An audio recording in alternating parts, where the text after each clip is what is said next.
చిత్తూరు జిల్లాలో వైసీపీ ప్రత్యేక వ్యూహానికి పదును పెడుతోందట. ఎంపీ స్థానాన్ని కొట్టడానికి అసెంబ్లీ నియోజకవర్గంలో స్కెచ్ గీస్తోందట. ఇక్కడ స్విచ్ వేస్తే అక్కడ ఫ్యాన్ తిరుగుతుందా?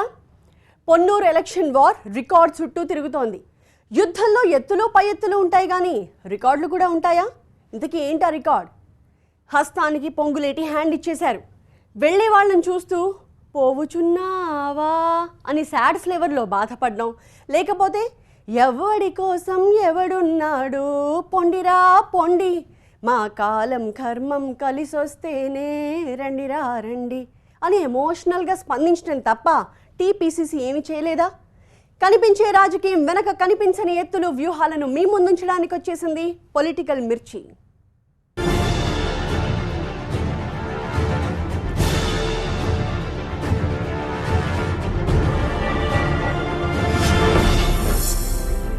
ఇరవై 23 ఏళ్లు ఆ ఎంపీ స్థానాన్ని గెలుచుకోవాలన్న లక్ష్యాన్ని బలంగా ఉన్న వేళ కాంగ్రెస్ సాధించలేదు. వైసీపీ పుట్టిన నాటి నుంచి ఆ పార్టీ వల్ల కాలేదు. కారణం ఆ అసెంబ్లీ నియోజకవర్గం. అక్కడ వచ్చే మెజారిటీతోనే ఆ ఎంపీ స్థానాన్ని వరుసగా టీడీపీ గెలుచుకుంటోంది. అందుకే ఈసారి వ్యూహాన్ని మార్చిందట వైసీపీ. ఆ ఎంపీ స్థానమే చిత్తూరు, ఆ అసెంబ్లీ నియోజకవర్గం కుప్పం. కుప్పంలో వచ్చే మెజారిటీనే చిత్తూరు పార్లమెంట్ నియోజకవర్గంలో టీడీపీని గెలిపిస్తోందట. మరి ఇప్పుడు కుప్పంలో వైసీపీ గీస్తున్న స్కెచ్ ఏంటి? చిత్తూరు పార్లమెంటు నియోజకవర్గం టీడీపీకి కంచుకోటగా మారింది. 1996 నుంచి కంటిన్యూగా ఇక్కడ తెలుగుదేశం విజయం సాధిస్తోంది. ఇక్కడ విజయం సాధించాలని నాడు కాంగ్రెస్ చేసిన ప్రయత్నాలు ఫలించలేదు. అలానే గత ఎన్నికల్లో వైసీపీ కూడా చిత్తూరులో ఓటమి పాలైంది. నిజానికి 2014లో చిత్తూరు జిల్లాలో మెజార్టీ స్థానాలను వైసీపీ కైవసం చేసుకుంది. కానీ చిత్తూరు ఎంపీ స్థానంలో మాత్రం ఓటమి పాలైంది. చిత్తూరు పార్లమెంటు నియోజకవర్గం పరిధిలోని 7 అసెంబ్లీ స్థానాల్లో 5 వైసీపీ గెలుచుకుంది. కానీ చిత్తూరు ఎంపీ స్థానాన్ని మాత్రం గెలుచుకోలేకపోయింది. దీనికి కారణం కుప్పం నియోజకవర్గం. చిత్తూరు పార్లమెంటు నియోజకవర్గం పరిధిలోనే కుప్పం అసెంబ్లీ నియోజకవర్గం ఉంది. కుప్పం అసెంబ్లీ నియోజకవర్గంలో టీడీపీకి వచ్చే మెజార్టీనే చిత్తూరు లోక్సభ స్థానంలో ఆ పార్టీ గెలుపుకు కారణమవుతోందట. దీంతో ఈసారి ఎలాగైనా చిత్తూరు ఎంపీ స్థానాన్ని కైవసం చేసుకోవాలని భావిస్తున్న వైసీపీ కుప్పం కేంద్రంగానే ప్రత్యేక వ్యూహాన్ని అమలు చేస్తోందట. 2009-14 ఎన్నికల్లో టీడీపీ నుంచి పోటీ చేసిన శివప్రసాద్ ఎంపీగా విజయం సాధించారు.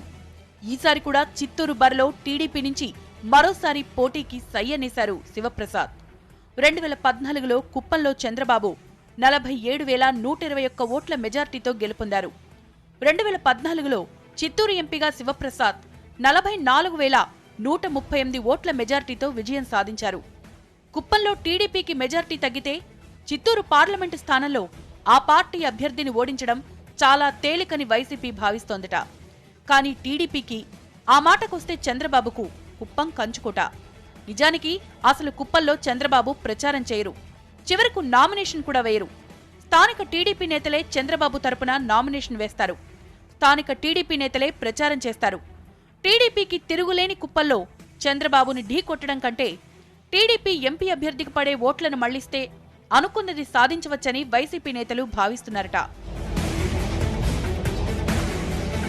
చిత్తూరు ఎంపీ స్థానాన్ని గెలుచుకునే దిశగా కుప్పంలో వైసీపీ వ్యూహరచన మొదలుపెట్టిందట. పెద్దిరెడ్డి రామచంద్రారెడ్డి అనుచరుడు రెడ్డెప్ప చిత్తూరు ఎంపీగా వైసీపీ నుంచి బరిలోకి దిగారు. కుప్పం ఎమ్మెల్యే అభ్యర్థిగా వైసీపీ నుంచి బరిలో ఉన్న చంద్రమౌళి అనారోగ్యంతో బాధపడుతున్నారు. హైదరాబాద్లో ట్రీట్మెంట్ తీసుకుంటున్నారు. దీంతో ఆయన కుప్పంలో ప్రచారం కూడా చేయలేకపోతున్నారు. కుప్పంలో ఆయన కుమారుడు ప్రచారం చేస్తున్నారు. ఈ నేపథ్యంలో చంద్రబాబు మెజార్టీ తగ్గించడం మీద ఫోకస్ పెట్టే కన్నా కుప్పంలో టీడీపీ ఎంపీ అభ్యర్థికి అధిక మెజార్టీ రాకుండా కష్టపడితే ఖచ్చితంగా చిత్తూరు ఎంపీ స్థానాన్ని గెలుచుకోవచ్చని వైసీపీ భావిస్తోందట. ఈ తరహాలోనే కుప్పంలో ప్రచారాన్ని ముందుకు తీసుకువెళ్లే పనిలో బిజీగా ఉన్నారట. అంటే కుప్పంలో చంద్రబాబును ఢీ కొడుతూనే ఎంపీ అభ్యర్థిని ఓడించే వ్యూహాన్ని కూడా కుప్పంలోనే అమలు చేయడమన్నమాట. ఈ స్కెచ్ ఎంతవరకు సక్సెస్ అవుతుంది? చిత్తూరు పార్లమెంటు నియోజకవర్గంలో టీడీపీని వైసీపీ ఓడిస్తుందా అన్నది జిల్లాలో చర్చనీయాంశంగా మారిందట. 175 నియోజకవర్గాల్లో 175 మంది గెలుస్తారు. వాళ్లల్లో ఒకడిగా మనం కలిసిపోకూడదు. మన విజయం కొత్త చరిత్ర రాయాలి అంటున్నారట పొన్నూరు టీడీపీ అభ్యర్థి ధూళిపాళ్ల నరేంద్ర. సరిగ్గా ఇక్కడే గుంటూరు జిల్లా రాజకీయ వర్గాల్లో కొత్త చర్చ తెరతీసిందట.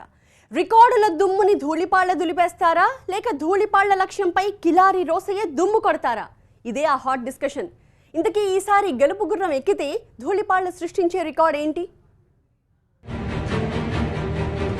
ఏపీ ఎలక్షన్ వార్లో అందరి అటెన్షన్ గెయిన్ చేస్తున్న నియోజకవర్గాలు కొన్నున్నాయి.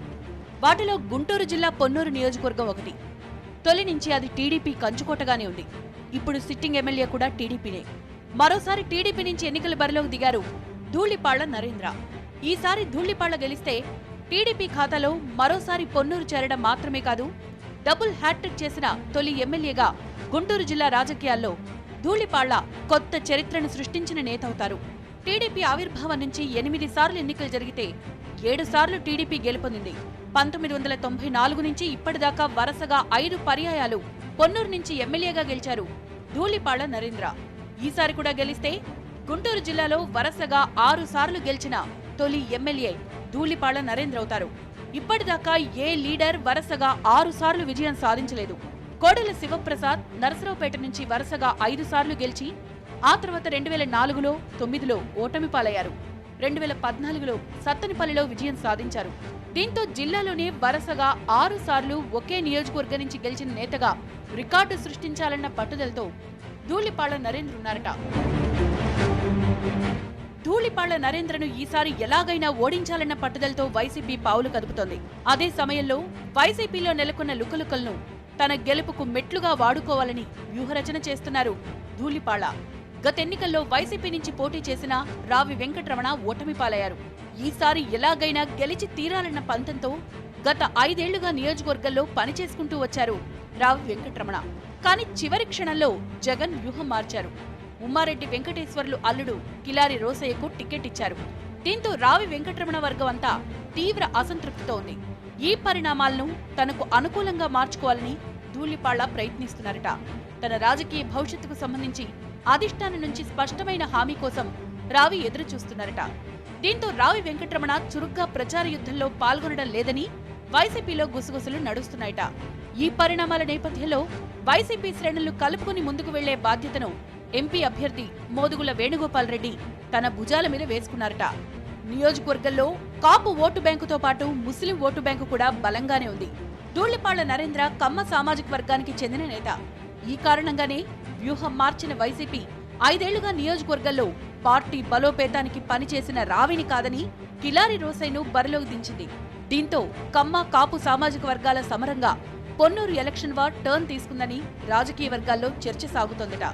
మరోవైపు కాపు ఓటు బ్యాంకుతో పాటుగా ముస్లిం ఓట్లు కూడా తమకే పడితే గెలుపు ఖాయమని వైసీపీ వర్గాలు ధీమాతో ఉన్నాయట. వరుసగా 5 సార్లు గెలవడంతో ధూళిపాళ్ల మీద సహజంగానే కాస్త వ్యతిరేకత ఉంటుందని, అది కూడా తోడైతే విజయం సాధించడం తేలికే అని వైసీపీ నేతలు లెక్కలు వేసుకుంటున్నారట. మరోవైపు ధూళిపాళ్ల అభివృద్ధి పనులే తనను గెలిపిస్తాయని ధీమాతో ఉన్నారు. వైసీపీ నేతల్లో ఉన్న అసంతృప్తిని కూడా తన విజయం కోసం వాడుకునే వ్యూహానికి పదును పెడుతున్నారట.